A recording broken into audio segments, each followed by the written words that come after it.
Winnipeg Jets winners in San Jose. Brian Little, the overtime winner, 5 for the final there. They move on to Anaheim tomorrow night. Philadelphia 3-2 winners over the Red Wings. It was St. Louis 3-0 over Ottawa. Ottawa continues to lose. And Nashville falls to Tampa 4-3 in OT was the final.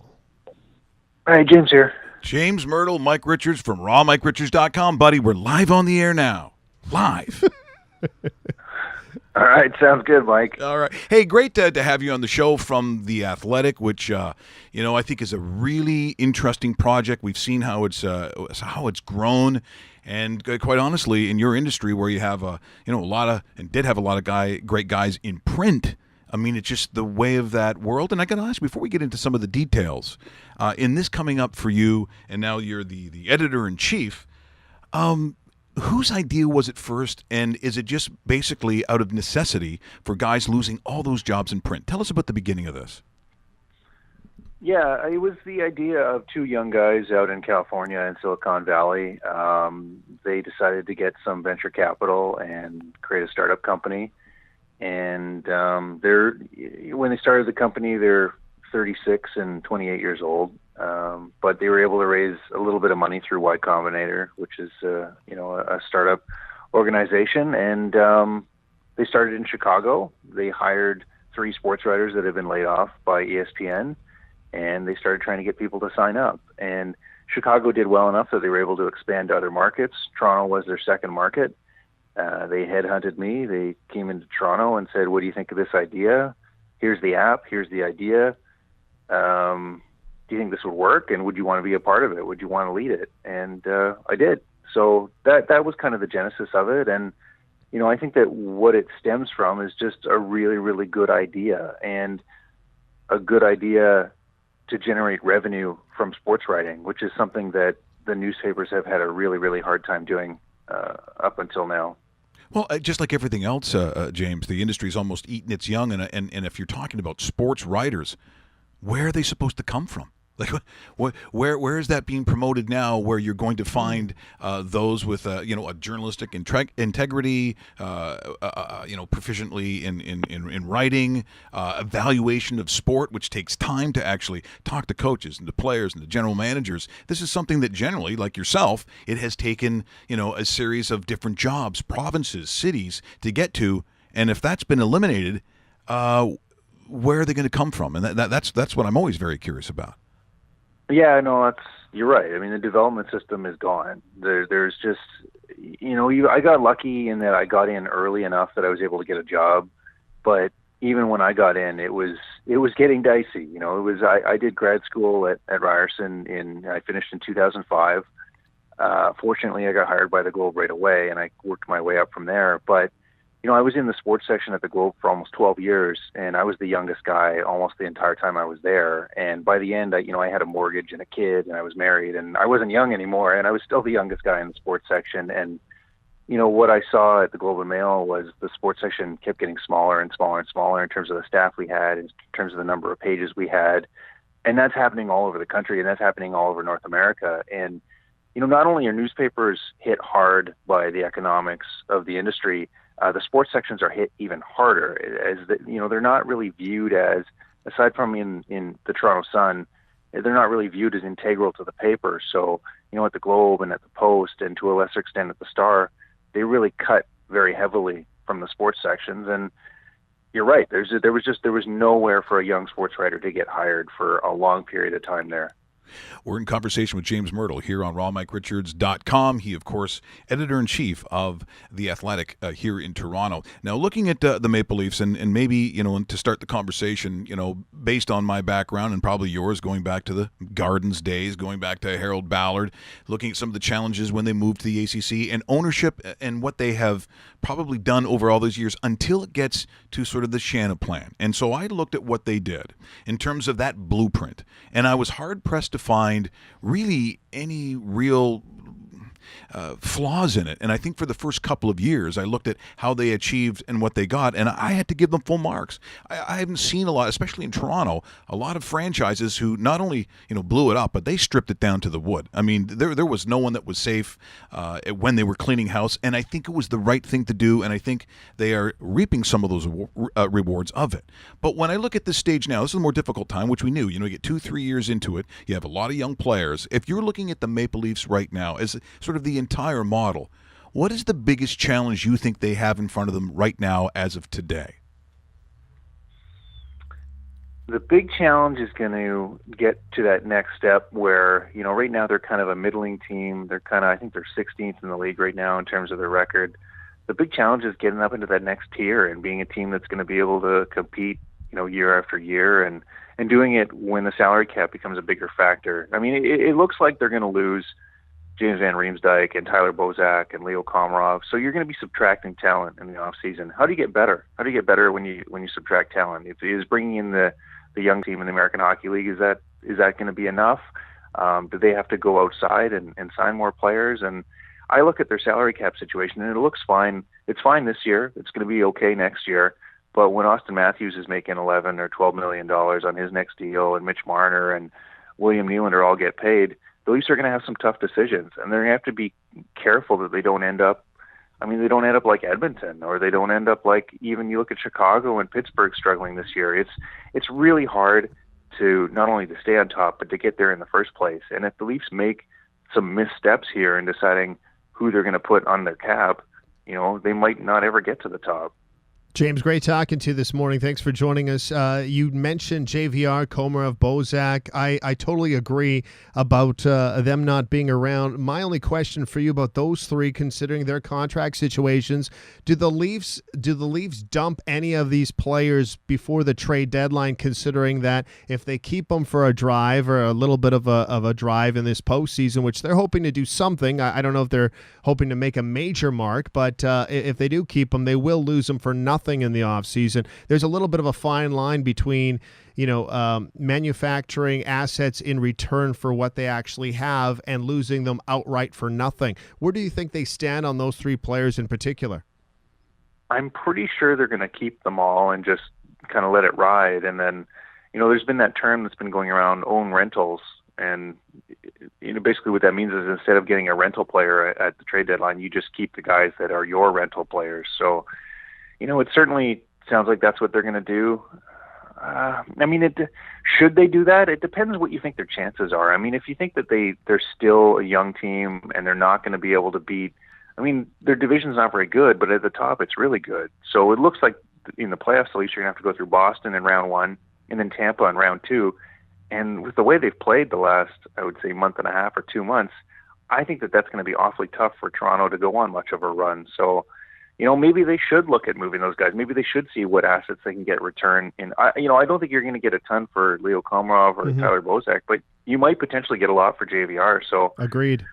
You can argue that maybe that's something that they should do because the team's just not ready yet, and they should, save their bullets for when they are. Yeah, because in the likes of a JVR, if JVR, goes to a team, and let's just throw out a hypothetical team like the Winnipeg Jets or the St. Louis Blues or the Nashville Predators, a team like that are actually competing for not only a division win, but like almost a conference team. You trade them to the other side, you're going to get some valuable pieces that this team is going to use in the future. And a JVR, I don't know, does he command a first round pick from somebody? I think the question's out there for somebody of that stature. It's a 30-goal guy that sits in front of the net and can play the power play.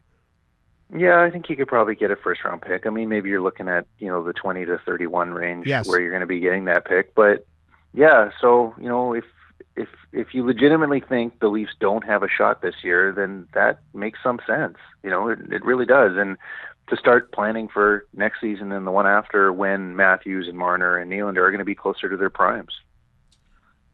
We're in conversation with James Mirtle here on rawmicrichards.com. Those watching live as well on the dedicated YouTube channel. And James, looking at some of the, look, every coach, and I don't know how many coaches you've been through in covering the Leafs, probably quite a few. But I'm taking a look at Coach Babcock and sort of the way in which he carries himself. There's always tendencies about where in a post game conference, for instance, on what really the coach speak kind of is. But I will say that sometimes it becomes obvious on certain players who have gained favor under sort of his tutelage.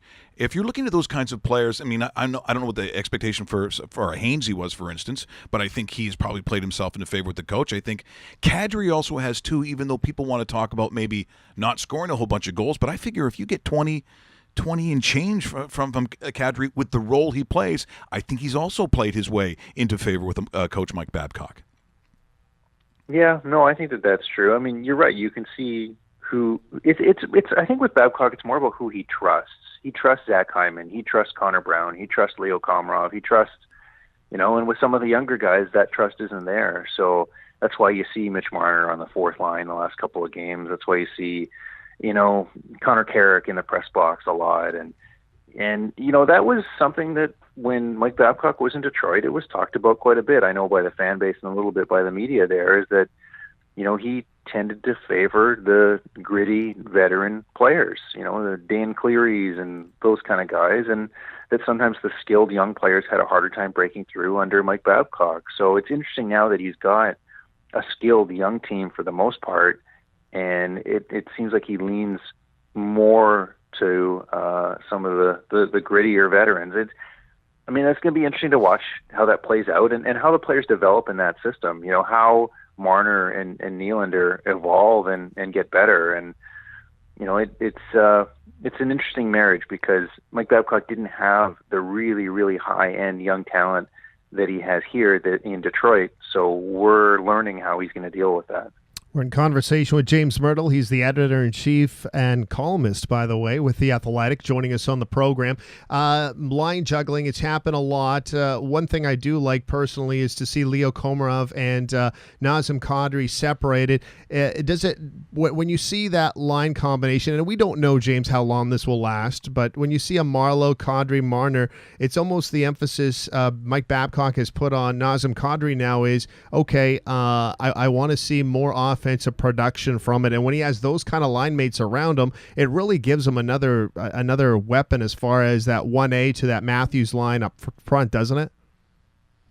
Yeah, and they need that too. I mean, the Leafs have been one of the lower scoring teams in the league the last 2 months, and part of the problem is that Kadri hasn't been generating anything, and I think part of the problem there is that Leo Komarov hasn't been generating anything, and it's tough in the NHL if you're a centerman and one of your wingers isn't scoring and can't produce. So, Kadri's got 2 points in his last 20 games. I would agree with, you guys in general that Kadri's production has been okay, but, he was really, really hot at the beginning of the year. He's been ice cold the last 6 weeks, and they need to get him going. And you can't just be a one-line team or a 1.5-line team with the Bozak line sometimes going and sometimes not.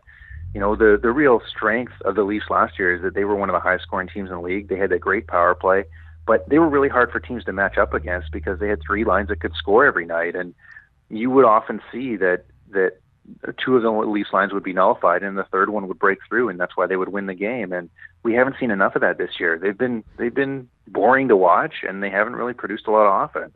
No, they certainly haven't. When you look at the Atlantic Division as a whole, the Boston Bruins and the play, especially in the last 15, 20 games, has been unreal. If we're crystal balling it and we're talking here in early April, have the Bruins surpassed the Tampa Bay Lightning for first place in that division? Do you see them overtaking Tampa in this last 2 months of the year? That's a great question. Vasilevsky's been struggling for the Lightning. Victor Hedman is hurt. So there are definitely some, I guess you call them red flags with Tampa where, maybe they're not going to be able to keep up the pace that they're on. It's possible. It's possible, yeah. And I don't know if that's a good or a bad thing for the Leafs, but just watching Tampa recently, they've been struggling, and Hedman is such a big part of what they do and plays. So he was playing 26, 27 minutes a night, and he would have been my choice for the Norris Trophy if he had been healthy right now. But, you take a piece that big out of it, and all of a sudden you run into some goaltending problems. Yeah, I mean, it's possible. And I'm really, really high on the Bruins. I think that they added in Charlie McAvoy on the blue line, and that's a really good hockey team. Well, you mentioned the word struggling, and sometimes I look at players that they're under scrutiny, and especially young players. And, I think when Jake Gardiner comes into the league, under the coaching that he had at the time, there was a question about his hockey IQ. And sometimes I really believe that it's also a reflection of the schematics, the scheme that you have these guys working under. And I think under Mike Babcock, I think it's been better for Jake Gardiner to allow him to be more successful. And then, of course, there was a couple of blips with Morgan Riley, and people have to remember how young he still is. Do you think that there's also a patience in terms of the sort of even the mentoring of learning a coach's system, in which I think that these players can be more successful within it, and yet I know at times there's still eye-rolling, questioning at times, even a hockey IQ of Jake Gardiner, that maybe he hasn't escaped that? Yeah, Gardiner hasn't had the greatest year, and he's had to step up here with Morgan Riley out, so it's interesting. You look at Jake Gardiner's career, he comes in under Ron Wilson. Ron Wilson was kind of a smaller, high-risk offensive defenseman when he played, and there was kind of like a kinship there where Ron Wilson really, really liked Jake Gardiner. He was very excited to have him when he first came in. I remember his rookie season, played him in all kinds of minutes. But then Ron Wilson got fired, and Randy Carlyle came in, and Randy Carlyle really didn't have any use for Jake Gardiner and was really trying to change the kind of player he was. Now we're back again to a different coach. Now, all three of these guys were defensemen when they played. And Mike Babcock, he likes Jake Gardiner. But he said the other day before the game, he said, sometimes you don't know what he's going to do. And that's having a trust in a player like that. That's kind of a wild card sometimes, like Jake Gardiner is. I think that's really hard for a coach to get to. It was certainly very hard for Randy Carlyle to ever get there with that trust for Jake Gardiner. But, I think he's kind of, in a lot of ways, a new age defenseman, just with the way he handles the puck and the way he skates. And I think that level of unpredictability, I think that makes him hard for the other teams to know what Jake Gardiner is going to do. And, you see it sometimes. You saw it in that Ottawa game, that play he made through the middle of the ice and set up, I can't remember who scored the goal, set up one of the goals. I mean, it's just, he can make things happen with the puck and with his feet that other defensemen can't. And that good that Jake Gardiner brings, I think, outweighs the bad a lot of nights. James, it was awesome talking to you. Before we say goodbye, where could people subscribe to The Athletic? How can they get a subscription? Maybe tell us more if there's any promotions or anything like that going on, because I know you guys you're so active on social media. We see a lot of different things, and you guys are doing so many good things, especially in the hockey community of Toronto, and onward and upward with you guys, and we're wishing you nothing but the best. But for people that are listening today and then haven't jumped on The Athletic, and they should, where can they best subscribe to you, and how can they do it? Yeah, if you haven't seen it yet, check out theathletic.com or download the app, which will be in the App Store, iPhone or Android, under search for The Athletic, and it'll be there. The app is unbelievable. I mean, it's a great experience. It's part of why I wanted to join the company. And to subscribe, it's around $4 to $5 a month. But if you download the app, you get 3 or 4 reads a month for free. So that's the way that people can kind of do a trial. If you're interested in signing up, I'm happy to give people a discount. They can just contact me on Twitter by, looking me up and sending me a tweet and saying, I heard about the discount, I want to sign up. So. Well, James, it's been great having you on the show. It's been way too long since I've talked to you, but part of that, not my fault. A lot of that, not on my end. So, just so you know, this sexy studio, we're in a bar, James. There's a bar. There's booze here if you want. So if you ever want to come down to the studio, it's a bit early, Mike. Oh, it's not early. Not early. I know the life of journalists. Smoking early drink. You can have Jameson's, tequila, Grey Goose, whatever it is. Yeah, you're convincing me. Yeah. Okay. Yeah. I'm into the hard liquor, so that sounds all right. What's your favorite? Mostly rum. Yeah. Oh, you I got that. Yeah. Got that from my dad. Yeah. There you go. Yeah, James and I would get along quite well in this bar. Oh, that's awesome. Absolutely. Yeah, it's great. Hey, James, thanks so much for today, and hopefully we can catch up with you again real soon, because there's been a lot of fun today. Okay. Yeah. Thanks, guys. Thanks for having me on. Thanks, James. That is James Mirtle joining us here today on Ron Mike Richards, the editor-in-chief and columnist with The Athletic TO. What? We just become best friends? Yep.